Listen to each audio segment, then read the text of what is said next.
بسم اللہ الرحمن الرحیم السلام علیکم ورحمۃ اللہ وبرکاتہ اللہم صلی علی سیدنا مولانا محمد وعلی آلہ وصحبہ وبارک وسلم۔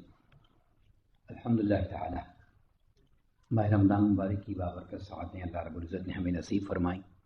دعا ہے کہ اللہ رب العزت مبارک لمحات کی ہم سب کو قدر کرنے کی توفیق عطا فرمائے اور ان مبارک لمحات کی جو برکات ہیں وہ ہم سب کو دائماً اللہ رب العزت نصیب فرمائے۔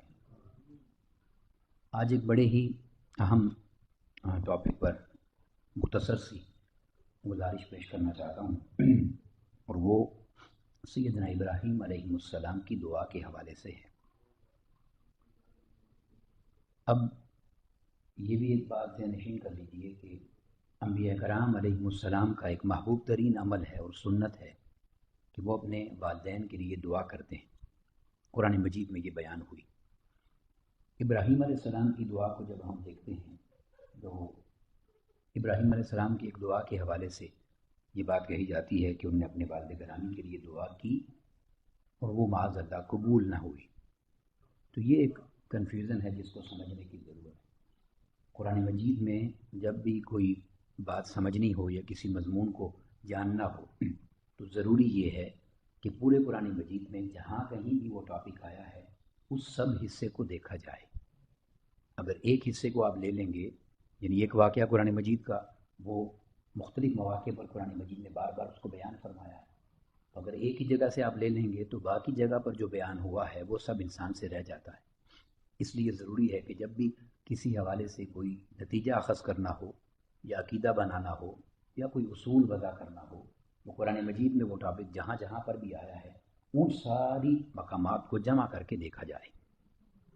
اب ابراہیم علیہ السلام کی جو اپنے والد گرامی کے لیے دعا ہے وہ قرآن مجید میں 3 مقامات پر ہے۔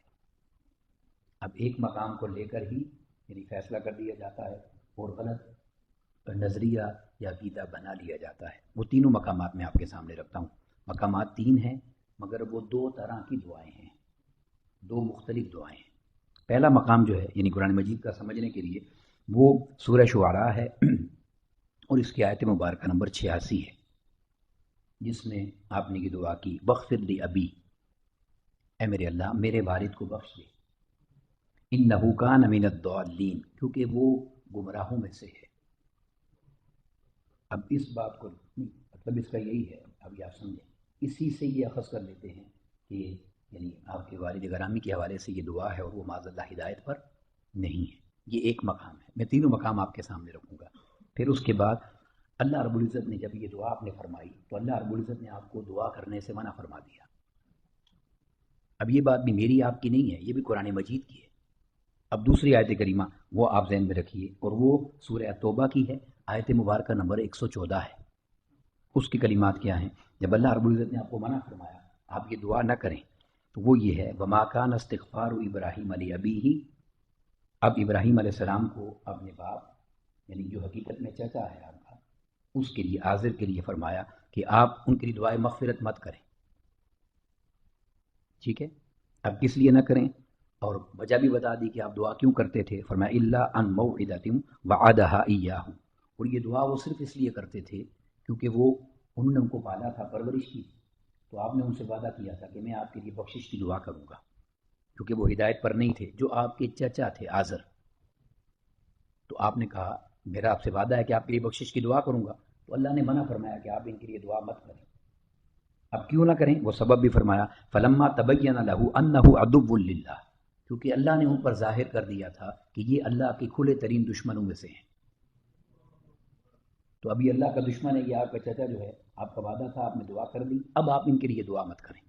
اب قرآن مجید نے کہا تو جب یہ بات ان پہ واضح ہو گئی، تبرأ منہ، تو وہ پھر ان سے بیزار ہو گئے کہ اللہ نے کہہ دیا ہے کہ یہ دشمن ہے، یہ راہ راست پر آنے والا نہیں ہے، اس کو ہدایت نہیں ملے گی، تو انہوں نے اپنے اس چچا کے لیے دعا کرنا منع کر دی اور چھوڑ دیا۔ اور ان ابراہیم لأواہ حلیم، اب یہ اللہ نے فتویٰ دیا ہے، اللہ کا کلام ہے کہ بے شک ابراہیم علیہ السلام بڑے درد مند تھے، گریہ اوزاری والے تھے اور بہت احساس کرنے والے تھے، تو اگر ہم ان کو منع نہ کرتے تو وہ دعا جاری رکھتے۔ اب یہ جو 2 مقام ہیں، ایک مقام پر آپ نے دعا کی اور دوسرے مقام پر آپ کو منع کر دیا گیا، یہ آپ کے چچا آزر کے لیے۔ اب آپ نے ایک اور مقام پر دعا کی، اور وہ کیا ہے؟ وہ سورہ ابراہیم میں ہے جو آج آپ سنیں گے بھی تلاوت میں. تو اللہ رب العزت نے فرمایا رب اجعلنی، آپ نے اللہ کے حضور یہ دعا کی اے میرے اللہ مجھے مقیم الصلاۃ بنا دے، نماز قائم کرنے والا، ومن ذریتی، اور میری اولاد کو بھی بنا دے نماز قائم کرنے والا، ربنا وتقبل دعا، اے ہمارے اللہ اے ہمارے رب تو ہی میری دعا کو قبول فرماتا ہے اور فرمانے والا ہے. ربنا اغفر لی، اے اللہ میری بخشش فرما دے، ولوالدیہ، اور میرے والدین کی بخشش فرما دے، وللمؤمنین، اور دیگر مومنین کی بھی بخشش فرما دے، یوم یقوم الحساب، جس دن تو حساب کا دن یعنی قیامت کا دن قائم فرمائے گا. اب یہ دو آیات سورہ ابراہیم کی ہیں، آیت مبارکہ نمبر 40 اور 41. اب میں نے کیوں آپ کو شروع میں یہ بات کہی کہ اگر آپ قرآن مجید کے سارے مقامات کو سامنے نہیں رکھیں گے تو عقیدہ صحیح طرح سے وضع نہیں ہوگا. وہ جو پہلی دو مقامات ہیں شعراء اور توبہ والا، جو آپ نے چچا آذر کے لیے دعا کی جو بت پرست تھے، اللہ نے ان کی دعا کو منع فرما دیا، یہ اول دور ہے، یعنی پہلے یہ حکم آیا. اور یہ جو آپ نے دعا فرمائی ہے یہ آپ کے آخری ایام کی دعا ہے، اور یہ اللہ کو اتنی پسند آئی ہے کہ قیامت تک اس امت کی نماز کا حصہ بنا دیا ہے. اب یہ آخری ایام کی دعا ہے، اس پر سند کیا ہے یا یہ بات ہم کیسے کہہ سکتے ہیں؟ تو وہ ایسے کہہ سکتے ہیں کہ اگر اسی 40 اور 41 سے پیچھے آپ 39 نمبر آیت کو دیکھ لیں تو اس میں اس بات کو اللہ رب العزت نے واضح فرمایا ہے اور اس سے یہ بات ثابت ہو جاتی ہے. اور وہ کیا؟ 39 نمبر، الحمدللہ الذی وہب لی علی الکبر اسماعیل و اسحاق، سب تعریفیں اس عظیم اللہ کے لیے ہیں جس نے مجھے بڑھاپے میں اسماعیل اور اسحاق علیہ السلام عطا فرمائے. علی الکبر، بڑھاپے میں مجھے عطا فرمائے، یہ قرآن مجید کی نص ہے. میں ان کا شکر ادا کرتا ہوں اس رب کا جس نے بڑھاپے میں مجھے یہ اولاد عطا فرمائی. ان ربی لسمیع الدعاء، اور بے شک میرا رب خوب دعائیں سننے والا ہے.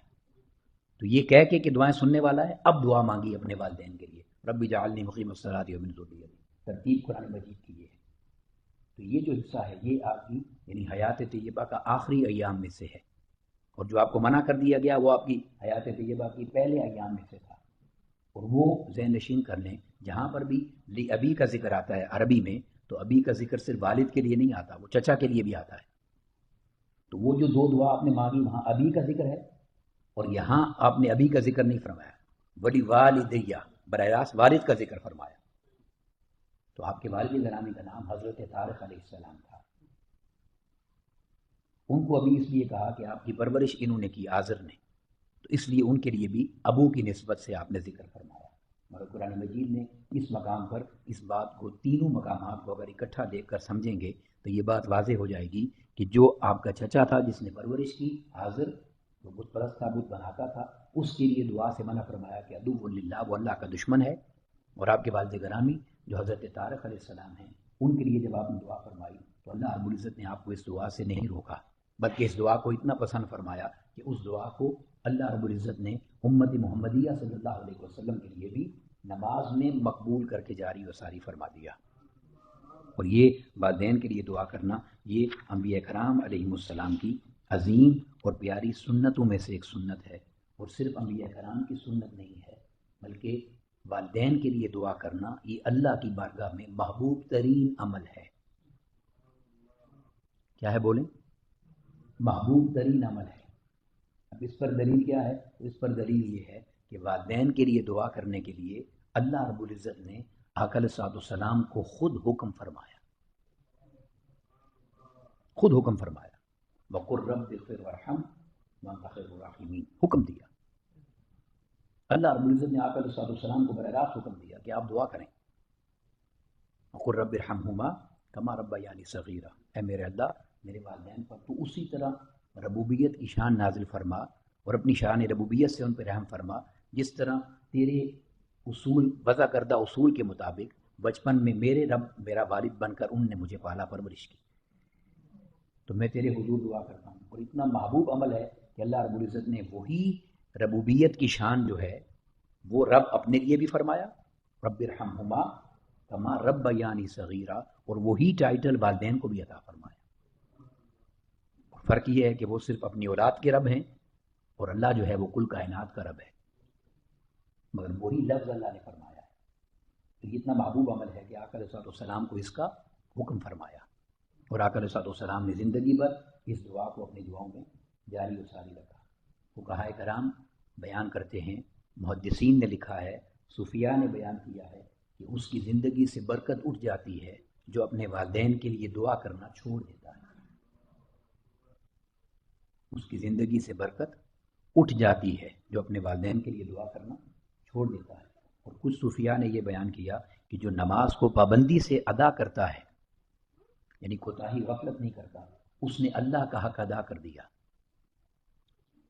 اور جو زندگی بھر والدین کے لیے دعا کرتا رہتا ہے، اس نے والدین کا حق ادا کر دیا، حتیٰ کہ والدین کا حق کبھی ادا نہیں ہو سکتا، مگر ان کے لیے دعا کرتے رہنا یہ اللہ کا محبوب ترین عمل ہے اس کی بارگاہ میں۔ اللہ رب العزت ہمیں اپنے والدین کے لیے دعا کرنے والا بنائے اور ہمیشہ دعا گو رہنے کی توفیق عطا فرمائے۔ وما علینا الا البلاغ المبین۔ السلام علیکم ورحمۃ اللہ وبرکاتہ۔